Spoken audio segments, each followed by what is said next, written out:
हमने आर्थिक अपराध इकाई को भेजा था, लेकिन दूसरी पाली का सोशल साइट्स पे हमने देखा था, जिसको कि रात में हमने आर्थिक अपराध इकाई को भेज दिया था। उसमें क्या सच्चाई तो जांच का विषय बनता है कि कब आउट हुआ, क्या हुआ, ये जांच से पता चलेगा। लेकिन हमारे पास जैसे आया हमने आर्थिक अपराध इकाई को भेज दिया। हमने एक जिम्मेदार नागरिक का फर्ज अदा किया। बाकी अपना वो आर्थिक अपराध इकाई जांच करे और जांच कर भी रहे हैं। आगे क्या होगा ये तो वही लोग बताएंगे। लेकिन ये इस तरह की घटना बार बार हो रही है बिहार में, इससे बिहार की छवि खराब हो रही है। तो सरकार को इस पे ऐसा एक्शन लेना चाहिए कि आगे से इस तरह की घटना ना हो। बिहार में कल बीएसएससी सीजीएल 3 की परीक्षा हो रही थी। पहली परीक्षा जिस तरीके से पहली पाली में हो रही थी उसमें पेपर लीक हो गया, तो वहीं दूसरी पाली में जिस तरीके से परीक्षा ली जा रही थी उसमें भी पेपर लीक हो गया। सबसे बड़ा यह सवाल है कि बिहार के मुख्यमंत्री यह दावा करते हैं कि बिहार में जो भी परीक्षा होती है वो अच्छे से होती है, या फिर देखा जाए तो लगातार यह दावा किया जाता है कि जो परीक्षा होती है वो सही से हो रही है। तो वहीं देखा जाए तो लगातार बीपीएससी हो या फिर बीएसएससी हो उसमें पेपर लीक हो जाता है मुख्य परीक्षा में। तो हमारे साथ बात करने के लिए छात्र नेता दिलीप हैं। कल जिस तरीके से पेपर लीक हुई थी उसमें दिलीप ने हमें जानकारी दी थी, तो वहीं दूसरी पाली में भी जिस तरीके से पेपर लीक हुआ था उसमें भी दिलीप ने ही बताया था कि जो पेपर है वो लीक हो गया। दिलीप से जुड़ेंगे, बात करेंगे। दिलीप, आपने जिस तरीके से पहले पाली में हमसे जुड़ के बताया था कि पेपर लीक हो गया, दूसरी पाली में भी पेपर लीक हो गया है। देखिए, पहली पाली का तो हमने आर्थिक अपराध इकाई को भेजा था, लेकिन दूसरी पाली का सोशल साइट्स पे हमने देखा था, जिसको कि रात में हमने आर्थिक अपराध इकाई को भेज दिया था। उसमें क्या सच्चाई तो जांच का विषय बनता है कि कब आउट हुआ, क्या हुआ, ये जांच से पता चलेगा। लेकिन हमारे पास जैसे आया हमने आर्थिक अपराध इकाई को भेज दिया। हमने एक जिम्मेदार नागरिक का फर्ज अदा किया।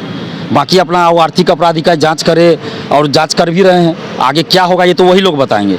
लेकिन ये इस तरह की घटना बार बार हो रही है बिहार में, इससे बिहार की छवि खराब हो रही है। तो सरकार को इस पे ऐसा एक्शन लेना चाहिए कि आगे से इस तरह की घटना ना हो।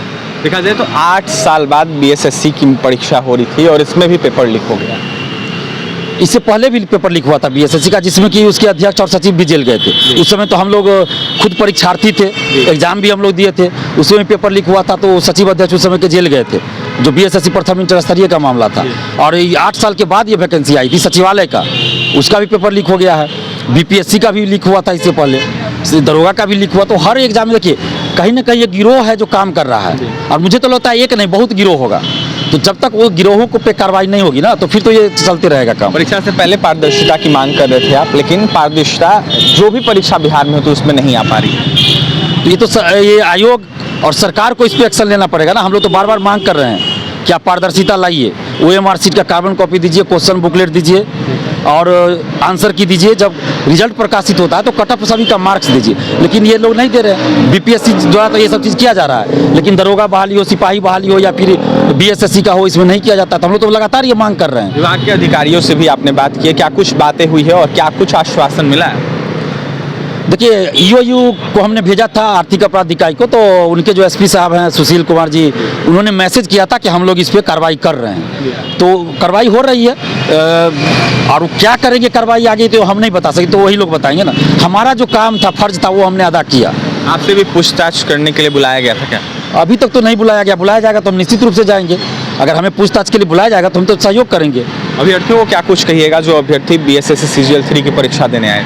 देखिए, उन लोगों से हम यही कहेंगे कि आप पढ़ाई करते रहिए, हतोत्साहित नहीं होना है। बाकी जहाँ गलत हो रहा है वहाँ हम लोग को मिलकर लोकतांत्रिक ढंग से अपनी मांगों को रखना है और लड़ना है। नीतीश सरकार से क्या कुछ कहिए? सरकार से हम यही मांग कर रहे हैं बार बार कि आप कड़ी कार्रवाई कीजिए शिक्षा माफियाओं पे और सख्त एक्शन लीजिए, सीबीआई जांच कराइए और जो भी इसमें संलिप्त हो उस पर कानूनी कार्रवाई कीजिए। बिल्कुल, जो भी इस पेपर लीक में संलिप्त हैं उन पर जो है कानूनी कार्रवाई जो है बिहार सरकार को करना चाहिए। तो वहीं हमारे साथ बात करने के लिए छात्र नेता दिलीप थे। बड़े बड़े जो शिक्षा माफिया है वो इसमें संलिप्त है, दिलीप का आरोप है। तो वहीं दिलीप का यह साफ कहना है कि अधिकारियों से बात हुई है हमारी, तो वहीं चर्चाएँ हमने की हैं, जो जाँच है वो हो रही है। तो देखने वाली बात यह है किसका मुख्य हाथ है इसमें, क्योंकि देखा जाए तो जिस तरीके से बिहार में परीक्षा होती है उसमें यह कहा जाता है कि पारदर्शिता आएगी या फिर पेपर लीक हो जाता है। देखा जाए तो बीपीएससी 67वीं का भी पेपर लीक हो गया था बीते दिनों, और देखा जाए तो बीएसएससी का जिस तरीके से 14 में एग्जाम हुआ था उस वक्त भी जो है पेपर लीक हुआ था। लेकिन अब देखा जाए तो 8 साल बाद जो परीक्षा निकली थी उसमें भी पेपर लीक हो गया। सबसे बड़ा यह सवाल है कि मुख्यमंत्री नीतीश कुमार या फिर उनके जो विभाग के अधिकारी वह यह दावा करते हैं कि जो परीक्षा है वो पारदर्शिता के साथ होगी। लेकिन आखिरकार पारदर्शिता के साथ क्यों नहीं परीक्षा होती है? तो फिलहाल क्या कुछ कहते हैं छात्र नेता दिलीप, आपने सुना है, जांच की मांग कर रहे हैं। वहीं सीबीआई जांच की भी मांग कर रहे हैं छात्र नेता दिलीप, तो वहीं तमाम अभ्यर्थी भी मांग कर रहे हैं। और भी तमाम खबरों के लिए NBC 24 के साथ बने रहें। पटना से सहयोगी अजय के साथ अभिषेक की रिपोर्ट।